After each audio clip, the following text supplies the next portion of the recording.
is now. I'm going to ask you a difficult question today. If given a chance and a choice, would you hire a maid at your home who was once in a prison? Take a moment. Think about it. I know most of us will say big no. And yes, that's pretty normal also. Well, I was once there in a prison for 9 months. Today jokingly, I call it as my jail yatra, but it was the most difficult phase of my life. Inside prison, I was approached by habitual offenders to be part of their crime syndicate like prostitution racket, drug peddling, and also to help them in hatching a future robbery. So I just stood on my ground, but many people give into the temptation. Why? Why this happens? What is the reason behind this? Well, the system which was supposed to reintegrate them back into the society often does the opposite. They are just thrown out in the society once they are out in prison to be on their own. According to me, there are various reasons, main reasons which I learned from my experience. First and the foremost is our prisons are overburdened. Yes, Indian prisons are running out of capacity. We have over 150 occupancy than what its actual holding capacity has to be. Now we will wonder, then what would be the situation? Well, it just not creates administrative challenge, but also it creates humanitarian crisis. Most of the criminals who are first-timers, they enter the system for petty common offenses like mobile lifting, theft, chain snatching, and such non-violent cases. So when they leave the prison, instead of leaving with a hope of renewed life, they leave with hardened criminal mindsets. This is the place where crime evolves, crime takes place. Then, second and the most important is the society's invisible sentence. Imagine you have already passed your sentence, served your time.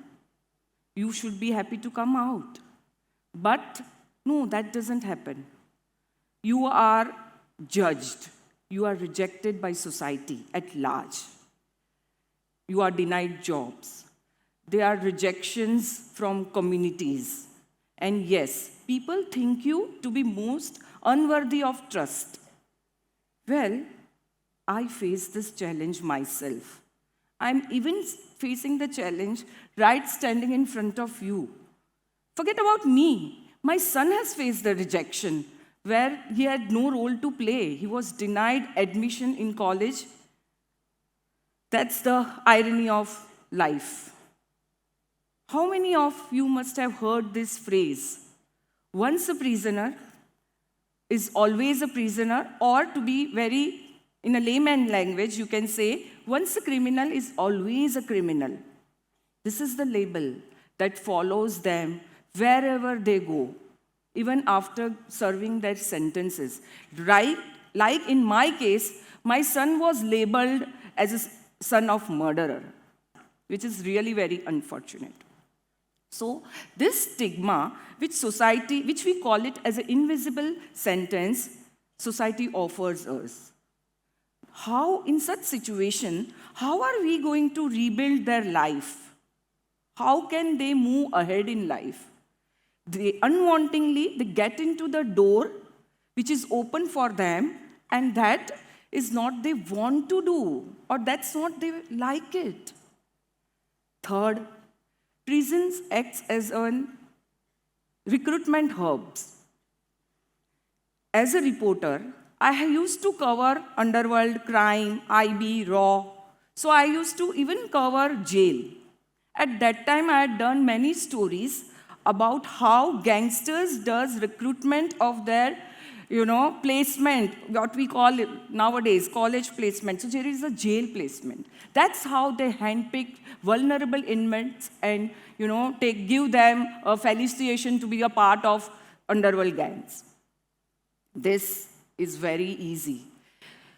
There are many challenges, I understand, but somewhat down the line, we need to change the system. Why? Who is responsible for this? Who do you think is responsible for this? According to me, there are three main key stakeholders. And believe me, if all of them come together, join their hands, I'm sure we can change the prison system of India. The first one is the society. I think you guys must be really on me that I'm blaming society. No, I'm not blaming the society because I'm also the part of a society. Here, society has to change their narrative. Once a prisoner cannot be always a criminal. Let's understand this.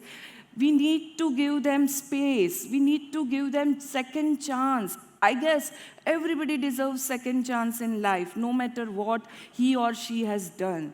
Let's stand up for them. I was very fortunate to have my family besides me. But all of them are not so privileged.